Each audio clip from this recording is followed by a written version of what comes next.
Hello everybody, welcome to the Geeks Handbag, coming to you from somewhere in the middle of nowhere. I hope you're keeping well.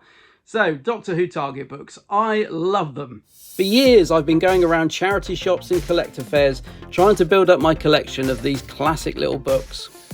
And it's great to see the range is still going strong today, with stories from the classic era continuing to be novelised, as well as stories from the more recent era. And now 5 exciting new books have just been released to join the Target range. And this time we get Warrior's Gate and Beyond by Stephen Gallagher, Planet of the Ood by Keith Temple, The Waters of Mars by Phil Ford, The Zygon Invasion by Peter Harness, and Kerblam by Pete McTighe.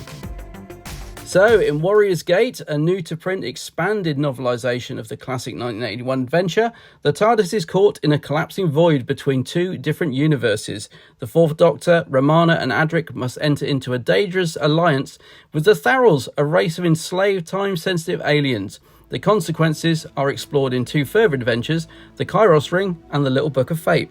Warrior's Gate was originally issued as a Target book back in April 1982, and although it was written by Stephen Gallagher, he penned it under the pseudonym John Lydecker. Now reissued, it's lovely that it includes 2 short new stories, The Kairos Ring, which features Romana, this was released as an audiobook back in 2021, and The Little Book of Fate, a great little adventure starring the 8th Doctor. In The Kairos Ring, Romana and Laszlo ride the time winds in search of sinister aliens who retool the dead as deadly warriors.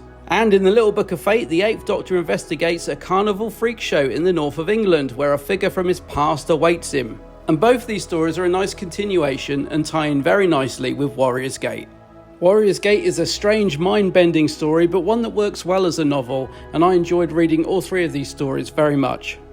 So, Planet of the Ood, the TARDIS lands on the Ood sphere in the year 4126. Here, human profiteers have subjugated the Ood. The gentle creatures are forced into servitude and sold across the galaxy as the perfect slaves. But now, some are fighting back. Their eyes turn red as they throw off their chains and kill their oppressors. The Doctor and Donna soon learn that the Planet of the Ood holds cruel and awesome secrets. As they battle for justice and survival, the fate of the entire Ood race hangs in the balance. Will the outcome be salvation or extinction?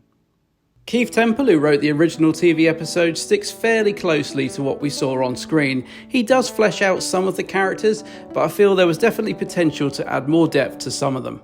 You can tell the author enjoys writing for the Doctor and Donna though, because they have some lovely moments together, and I really like Planet of the Ood as a story. I think the Ood are a fantastic creation, so despite the author not taking too many risks or expanding too much on what we saw on screen, overall I really enjoyed this novelisation. So, The Waters of Mars, November 21st, 2059, and Bowie Base 1, the first human colony on Mars, is destined for destruction in a nuclear explosion. This tragedy is a fixed point in history. The laws of time dictate it cannot, must never be changed. The Doctor arrives just as a viral lifeform escapes from the Martian ice into the base's water supply. A single drop can transform a human into a terrifying monster with the power to infect others.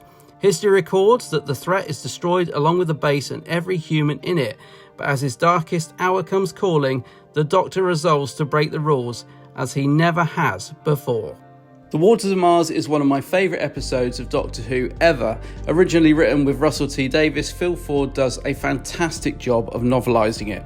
An incredibly engaging read. You really feel a sense of danger as the water spreads around, finding its next victim, and even small moments like Adelaide seeing the Dalek as a child are wonderfully brought to life. He sticks to the core elements of the story but adds so much more background to the characters and the events on Bowie Base 1, in particular the inner thoughts of Adelaide and the Doctor that lead up to that amazing moment of the Time Lord victorious.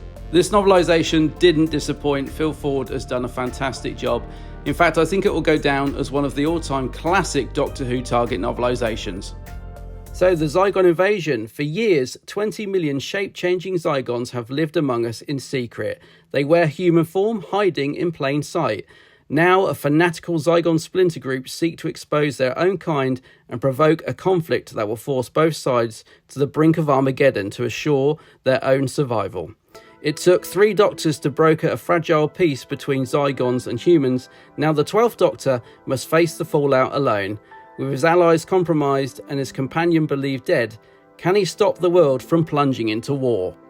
When it was shown on TV, the Zygon Invasion was split into two parts, the Zygon Invasion and the Zygon Inversion. In this book, Peter Harness has novelised both parts under the one title. I really enjoyed this two-parter when it aired, and Peter Harness sticks fairly closely to novelising what we saw on screen. Novelising both parts into one book does make the pacing feel a bit condensed at times, but Peter Harness has a descriptive, almost poetic style of writing, so that even when there's a lot going on, the story still flows nicely. He writes the 12th Doctor incredibly well, and Bonnie the Zygon gets a lot more backstory, almost becoming a main character of the book. As a huge 12th Doctor fan, it's great to see more of his stories getting novelised, and that Truthful Consequences speech at the end is just as powerful in print. The Zygon Invasion is a good story, and it's certainly a welcome addition to the target range. So in Kablam, the TARDIS is invaded. A plea for help delivered by robots summons the Doctor and her friends Yaz, Graham and Ryan to Kablam, the biggest retailer in the galaxy. Posing as new recruits among the thousands of human workers, the TARDIS crew uncover a deadly plot that threatens the life of every person in the warehouse and beyond. Who has sent the Doctor? What is the dark secret at the heart of Kablam's operations? And who will escape the merciless postman? Pete McTighe does a fine job in novelising Kablam. It's a very easy read, it flows very well, and he does a great job in fleshing out the narrative of the story. The characters have been fleshed out more, in particular Judy Maddox. We get an insight into the events that lead up to her being such an important role in the Kablam society. I was never particularly happy with the narrative between the giant corporation and the workers in the TV episode, but it's definitely expanded on a lot more in this novelisation, so we get a better understanding of it. You can tell Pete McTighe is a huge Doctor Who fan. There's some nice Easter eggs thrown in along the way, and I love the fact he's written Happy 60th Birthday Doctor Who in the front of the book. Overall, Kablam is a very enjoyable read. All 5 of these books are great additions to the range, and I really like the artwork on them. I think it's really colourful and striking, and just seeing that diamond logo back on the front of the Target books is really something to behold. I think it looks stunning. The recommended retail price for each book is £9.99, but you may be able to find them cheaper if you shop around. And it's just been announced that the 60th specials are also going to be novelised and will be coming out later in the year, so I'm looking forward to getting those. But for now, I highly recommend picking up these latest additions to the ongoing Doctor Who Target book range. So there you have it. I hope you enjoyed this video. If you did, do check out The Geek's Handbag on Facebook, Twitter, Instagram and TikTok. And also, I do a Doctor Who podcast with my good friend Gary called The Big Blue Box Podcast. So do give that a listen. But until next time, take care of yourselves. Bye bye.